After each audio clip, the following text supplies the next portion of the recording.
오늘의 사연 시작합니다. 안녕하세요. 저는 결혼한 지 2년이 조금 넘은 30대 여자입니다.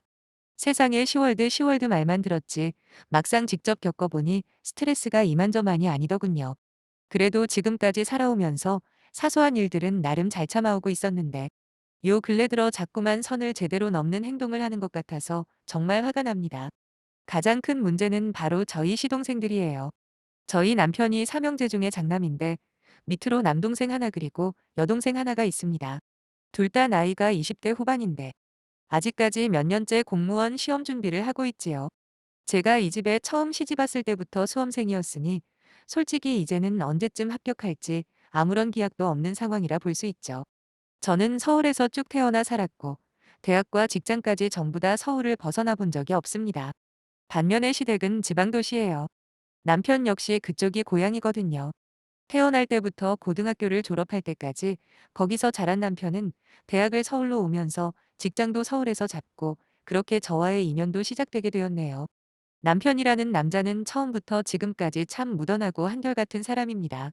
감정의 기복이 크지도 않고 뭔가 문제가 생기면 묵묵히 혼자서 해결하는 스타일이지요.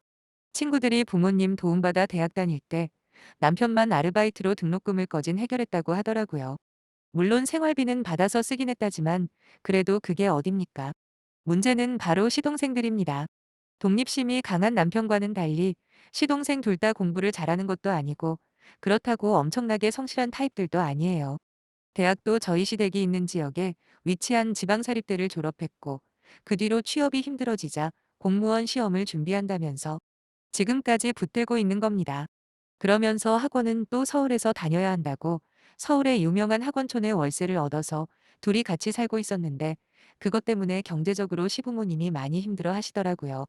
저희 집도 아파트 대출금 갚느라 그리 여유 있는 상황이 아니었기 때문에 시동생들까지 보조해주기엔 녹록치 않은 상황이었지만 남편이 저 몰라 자기 용돈과 비상금으로 조금씩 지원을 해준다는 것 정도는 눈치를 채고 있었어요.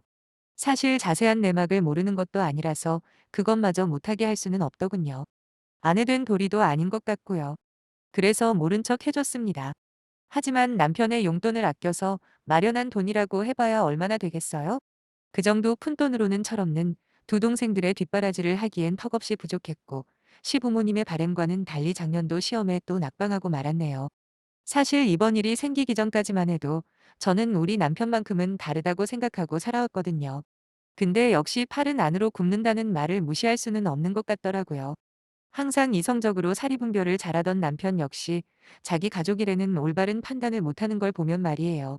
참고로 저희 집에도 오빠가 하나 있는데 현재는 미국에서 살고 있습니다. 학창 시절에는 공부도 그렇게 안 하고 뺀질뺀질 놀러만 다니더니 유명 IT 기업에 취업해서 미국으로 파견 근무까지 갈 만큼 잘 나가더라고요. 그리고 거기서 만난 교포이세인 새언니를 만났는데 지금은 결혼해서 아예 미국에서 자리 잡고 살고 있어요. 착하고 예의 바른 새언니는 저희 가족에게 진짜 잘하려는 모습이 얼마나 예쁘게 보이는지 모릅니다. 작년에도 초청받아 다녀왔는데 또 이사를 했더군요. 벌써 세 번째 이사라고 알고 있어요.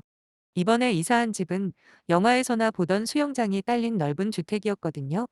이런 곳에서 살고 있는 새언니와 오빠가 조금 부럽기도 했네요.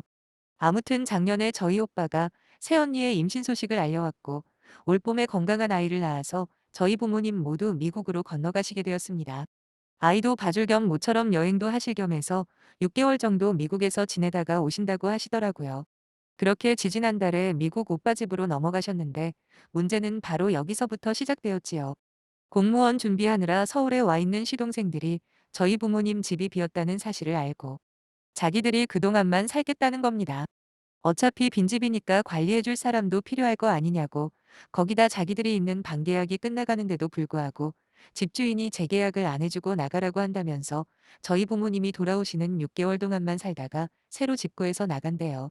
아니 저희 부모님이 살고 있던 집이 무슨 낡은 빌라도 아니고 아무리 시동생이라고 해도 잠실에 있는 아파트를 어떻게 빌려줄 수가 있겠습니까?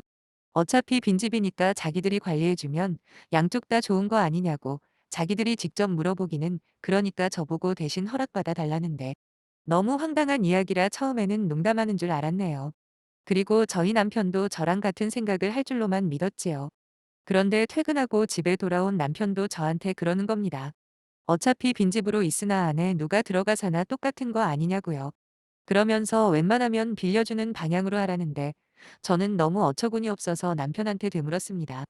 지금 부모님 아파트 한 달 관리비만 해도 시동생들 사는 집 월세랑 비슷할 텐데 그 돈은 어쩔 거냐고 말했더니 남편이 한다는 말이 참으로 어이가 없었습니다.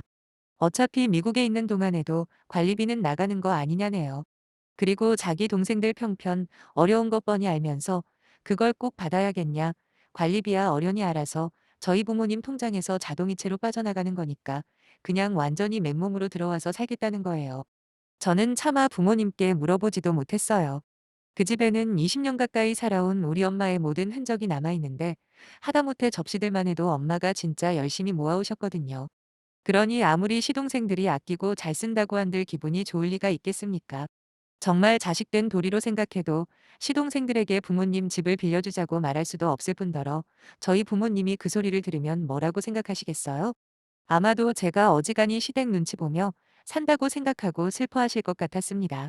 가장 서운한 건 자기 동생들이라고 편드는 남편이었어요. 결국 그날 남편이랑 대판 싸우고 말았지요. 절대로 우리 친정집은 내주기 싫다고 확실하게 못을 박았네요. 그럼 자기 동생들은 어쩌냐길래 그걸 내가 왜 걱정해줘야 하냐고 홧김에 소리를 확 질러버렸습니다. 그런 제 말에 남편은 많이 서운했는지 그날 혼자 술 마시다가 거실 소파에서 혼자 자더라고요. 결혼하고 지금까지 남편이 딱히 제 편을 들어준 적은 별로 없었어도 이런 식으로 대놓고 시댁 편을 든 적도 없었기에 그냥저냥 참고 살았던 건데 이번에는 확실히 남편까지 모두 다 똑같은 놈들이다 싶더군요. 다음날 회사에서 일을 하고 있는데 시어머니에게 연락이 와서는 한 번만 잘 생각해 줄 수 없냐고 또다시 부탁 아닌 협박을 하시는 겁니다. 진짜 이 집안 사람들은 상식이라는 게 없나 보다 싶었어요. 아니 시동생들 집 계약이 끝나고 새 집 구할 때까지 며칠만 우리 집에서 머물게 해달라고 하는 것 정도는 이해할 수 있고 받아들여 줄 수도 있습니다. 하지만 대체 사돈댁을 6개월간 무상으로 빌려달라는 시댁이 어디 있냐고요. 그것도 저희 부모님 살림살이 그대로 있는 집을 말이에요. 어머님 말씀을 거절하고 그날 저녁에 집에 들어왔더니 남편은 아직도 삐졌는지 저랑 얼굴도 마주치지 않고 말도 안 하려고 하는 거예요. 진짜 이 정도로 심각한 인간인 줄은 몰랐어요. 그렇지만 주말이 지나면서 자기 기분도 조금 풀렸는지 저한테 와서 말도 걸고 애교도 부리더니 벼랑간 저희 부모님 집 이야기는 아예 없던 걸로 해주겠답니다. 솔직히 제가 처음부터 안 된다고 단호하게 이야기를 했는데 지금에 와서 무슨 선심 쓰는 것도 아니고 자기가 뭔데 없던 걸로 하고 말고를 정합니까?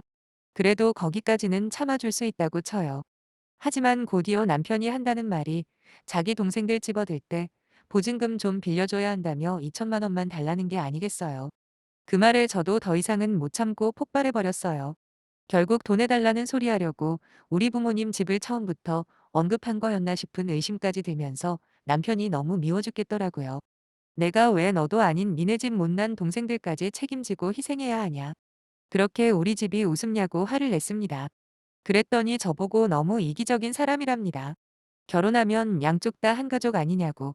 그런데 왜 자꾸 돈돈거리면서 조금이라도 손해볼까봐 벌벌 떠냐입니다.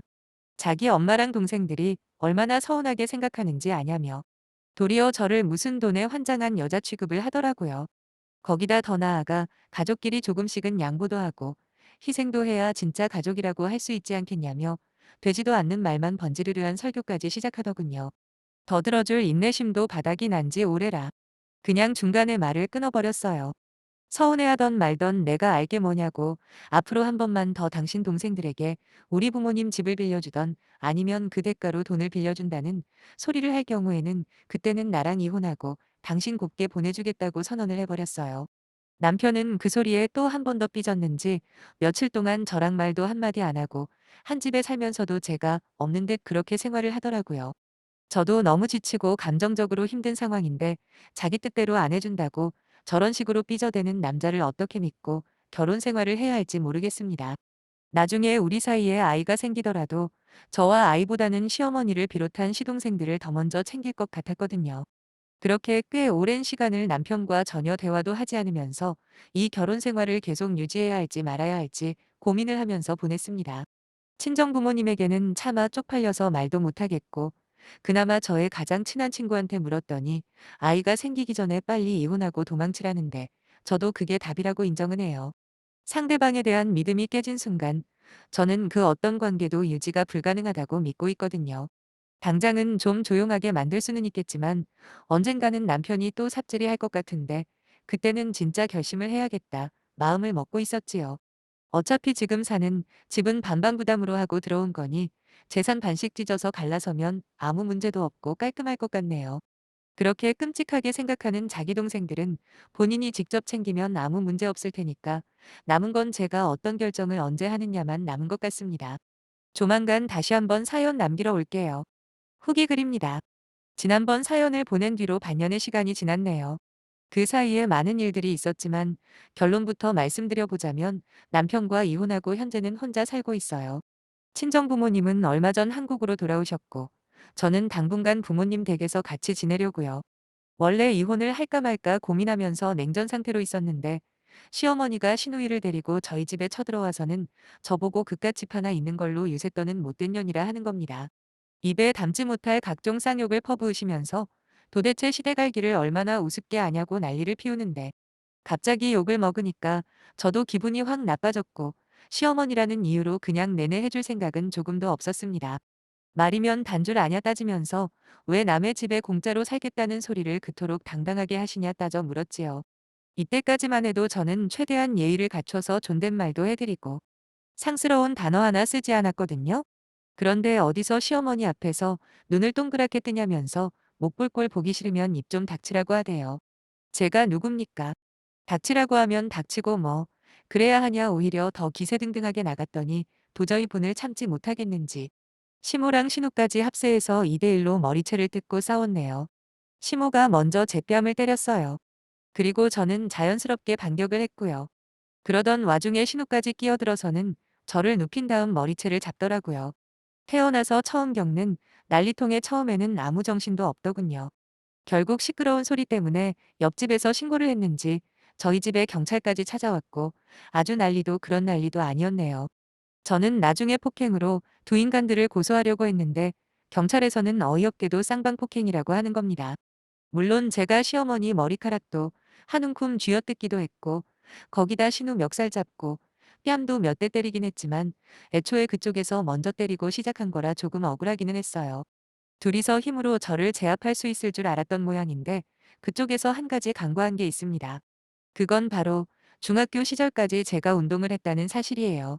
물론 개인적인 사정 때문에 중학교 졸업하면서 육상부를 그만두긴 했지만 적어도 60대 시어머니와 30대 시누이 두 명을 제압하지 못할 만큼 약골은 아니거든요.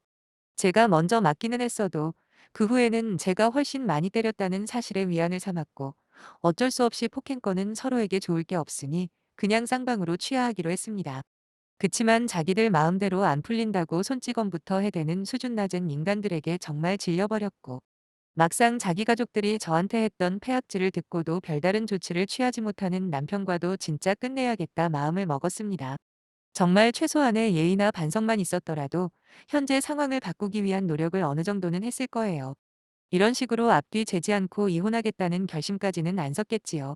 근데 하나를 보면 열을 안다고 세상에 자기 가족들이 안 귀한 사람이 어디 있습니까마는 어디까지 이해해주고 편을 들어주는지는 각자의 도덕적 기준에 달렸다고 생각하거든요. 그런 관점에서 보면 남편이 보여줬던 모습들은 그냥 실망 그 자체라고밖에는 설명이 안 되네요. 그래서 미련 없이 갈라서기로 결정한 겁니다. 이혼할 당시만 해도 저는 친정 부모님 걱정하실까봐 비밀로 하고 진행을 했어요. 저 혼자서 변호사 선임하고 상담까지 전부 다 해결을 했지요. 다행히 실력 있는 변호사님을 잘 만나서 제가 챙길 수 있는 건 거의 다 챙겨서 나왔습니다. 남편은 멀쩡한 집에서 잘 살고 있다가 저와 이혼하면서 졸지에 방둑에 딸린 반지하 빌라로 이사갔다고 하더군요. 거기에서 그렇게 끔찍히 변호해주던지 동생들이랑 부대끼며 같이 살고 있답니다. 어쩌면 잘된 일이라고 생각할지도 모르겠네요. 결혼한 자기 아내보다 훨씬 더 소중하고 귀하게 여기는 동생들이니 이제라도 평생 뼈 빠지게 다시 뒷바라지 하길 바래요. 뭐 둘 다 공무원 시험에 합격할 것까지는 않지만 또 혹시 아나요? 시험이라는 게 원래 운이 많이 작용하다 보니 붙을 수도 있을지 말이에요. 다만 제 경험상으로는 지금 아무리 동생들한테 헌신하며 살아봐야 나중에 동생들도 자기 인생 찾아갈 테고 그때가 되면 제발 땅을 치며 후회하길 바래요. 염치라고는 찾아볼래야 볼 수도 없는 인간들과 다시는 볼 일 없게 돼서 다행이다 싶네요. 늘 행복하시고 제 사연 들어주신 모든 분들께 감사 인사드립니다. 안녕히 계세요.